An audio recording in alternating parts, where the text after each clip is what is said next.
6, 7, and 8, and that was Tanner, Howe, and Stroud. What? So all 10 cars that finished. Now, was it an accident, or was it just they just had mechanical problems and just pulled off? Jody had some mechanical issues. Do we know what? I don't know what it was. We got to get Warren on top of that. It was, we'll get him on there. It was just one of those deals, you have good weeks, had bad weeks, and oh, yeah. This last couple of weeks for Jody have been a little rough, a little out of character for him, for the so far to this point. Yeah, for that Tanner crew and everything. Yeah, great race team.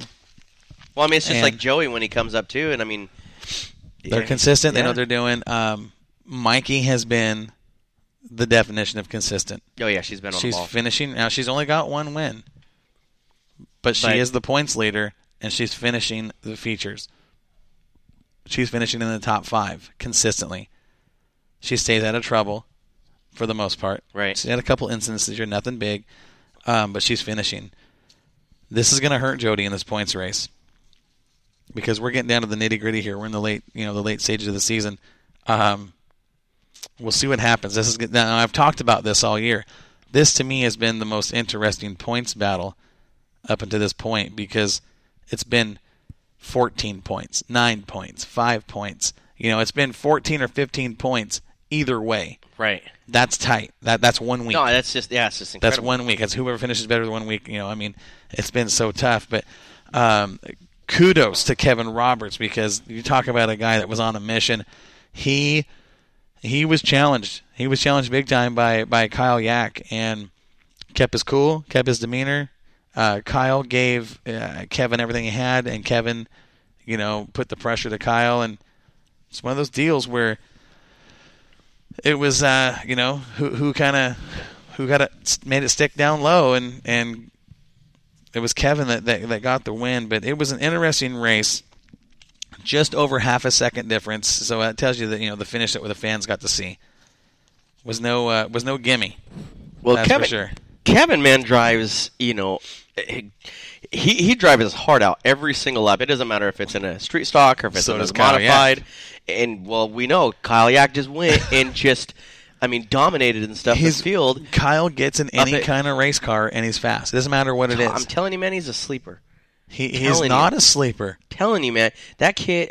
He does, but he'll start say 6th row inside. He'll start mid pack, and slowly but surely, you're not talking about him because you're talking about the front leaders, and all of a sudden maybe a caution will come out, and who's up there? Yep. It's like, whoa, where did you just come from? It's just like Kevin Harvick. It's like, where did he come from? Type deal. He just shows up at the right time. He knows how to pick and choose his lanes. I believe he watches that board. He knows how many laps he's got and knows what his car can do. In the last couple of weeks here at Willamette Speedway, Kevin Roberts is in that street stock. He's had something. Now I heard his crew member, Trickle. Oh, Mikey Trickle, was he in a car? He was. Really? He actually got to run for a heat race, and I'll tell you what. He did all right. Did he really? Kind of proud of the kid. He did all right. Said he had a blast, and I didn't know. I didn't know that it wasn't the normal pilot. So unfortunately, I was saying the wrong name. If I had known, I'd give him credit, but they didn't send a text message to the phone or anything. So yeah, that's how it goes. But yeah, he did a good job.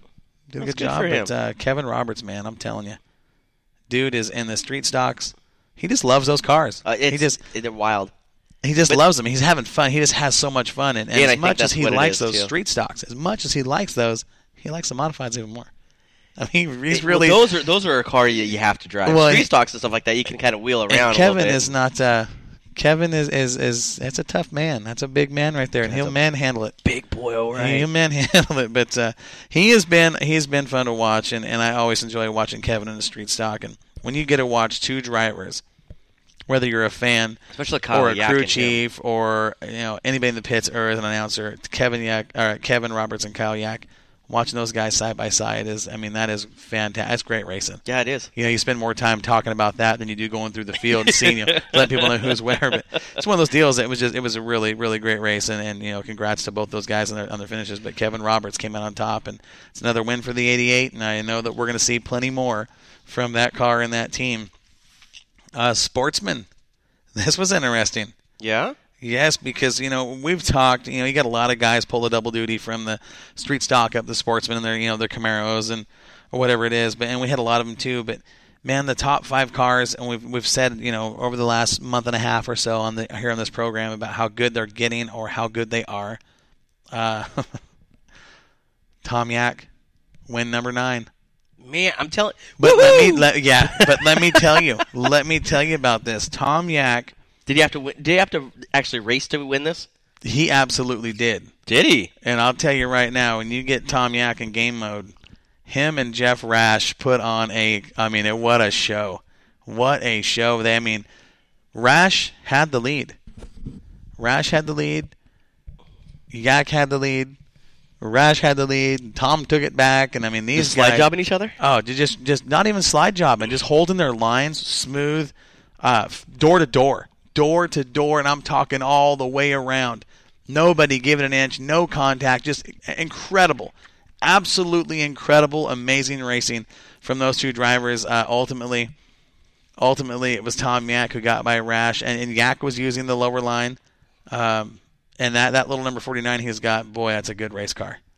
And he is so comfortable in it. And I think just what happened was, Tom put the pressure to Jeff, and Jeff didn't have the traction. There was a lot of rubber that went down towards the bottom, towards the end of the night. It started coming in a little bit.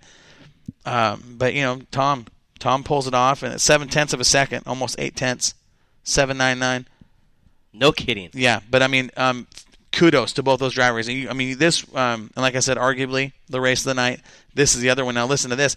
Ryan Emery in the 97, he made his way through the field to finish 3rd. No kidding? Great run for Ryan Emery.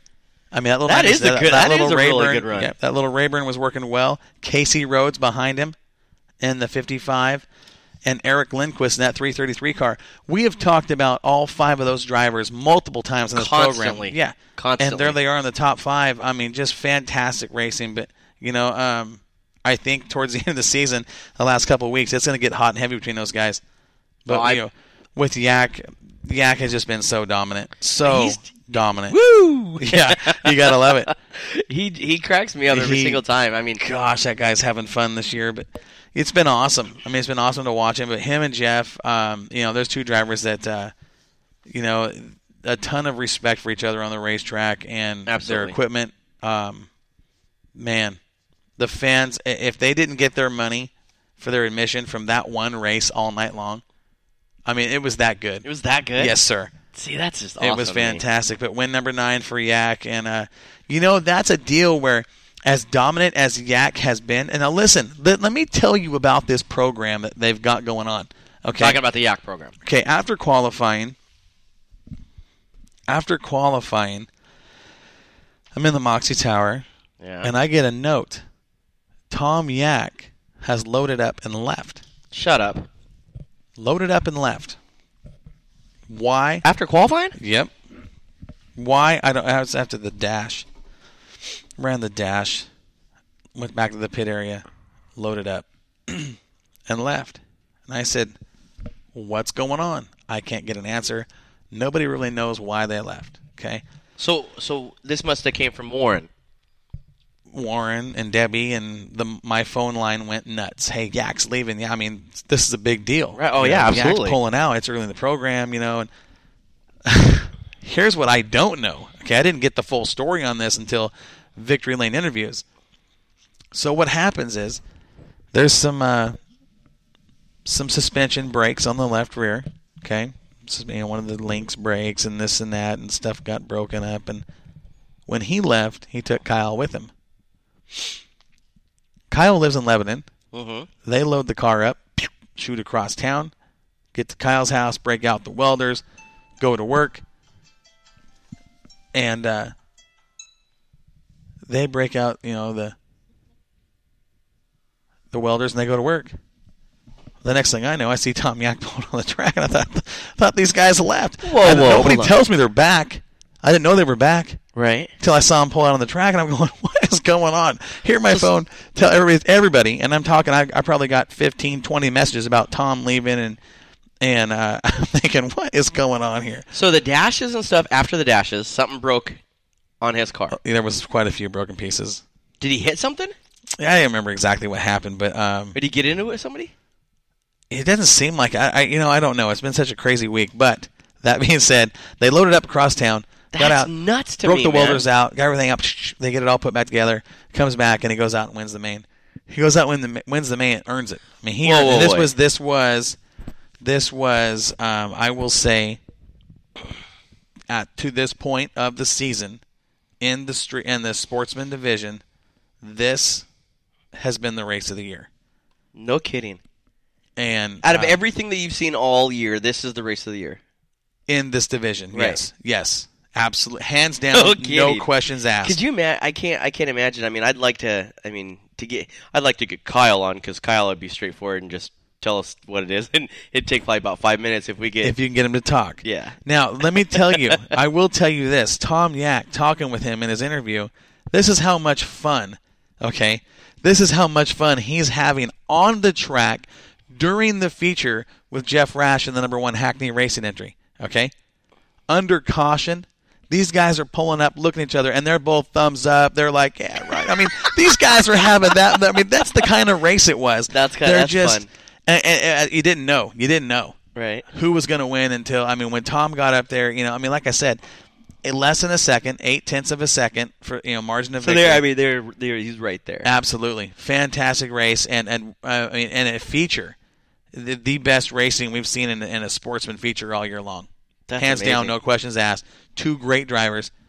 Oh yeah, Yak is just yeah. Well, and Jeff Rash. And Jeff Rash is a proven winner himself, and there's a ton of talent in that number 1 car, and they got to the stripe, and it was close, but old Tommy got his 9th win of the year. Good for him, man. Yeah, he has been dominant, but I think that some of the other guys are starting to get some stuff figured out, and I think from here out, I think that it's not going to be as easy as it has been given that 1 car of Rash. Hackney's been fast, but Hackney couldn't find luck in a 4-leaf clover right now. See, and that's the thing, too, is that 1 week he's fast as all hell, and then the next week or whatever, it goes right back down to just it's one of those deals. I mean, just one of those deals where, to finish first you have to finish. Yeah, right? And that's been kind of a tough thing for that 2 car. I mean, as fast as it is, it's had some mechanical issues. That being said, it's one of those deals where, he might be one of those guys that shows up. That 97 of Ryan Emery, I'm telling you, watching that car, the best runs I've seen out of that car have come in the last couple of weeks. Hot temperatures, dry slick racetrack. No kidding. And it's a Rayburn. Oh, yeah, so it works great. Typically the Rayburns are good on rough, heavy tracks, but it's been... They don't have a lot... I mean, not that they don't have a lot of flex and stuff, but they're more of a... It's a swing arm. They don't have the forward bite that the 4-bar cars have. So on a dry, slick track, it works great. Well, it's not supposed to. They typically work better on the rough, heavy tracks, but the last couple of weeks, his 2 best runs have come late in the season on those dry, slick tracks. And found something. Must have. They're not telling anybody what it is, but I mean, YouTube channel. He's been pretty darn good. So I think that he'll be another guy here over the next couple of weeks to finish the season. You're gonna have to watch. That's gonna give Yak some competition. We'll find out. He's been there. Him and Yak had a good race a couple of weeks ago, and they went side by side for a few laps when Ryan was leading and Yak got by him. But it's gonna be interesting because it's the first year for Ryan in the sportsman cars, and he's picking up well. He's doing a good job. He's keeping the car clean. He's staying out of trouble. He's finishing. We talked a little bit about him on the very first of the season. We too, did. Thinking that it wasn't going to be that because he's young and it was something new, that there might be a downed wall. Well, we'll just say, and he's been pretty good. That first race kind of got there. I mean, he did pretty good, had a good push and stuff at the very, very beginning of the season, stuff like when I came down and saw you. Well, and that's the thing. The car was tight, and it's on these dry, slick tracks. They're doing it. They're getting it done. He's doing. I think it's just really him being comfortable. Yeah, just seat time. That's all it's going to take is seat time, just like anybody else.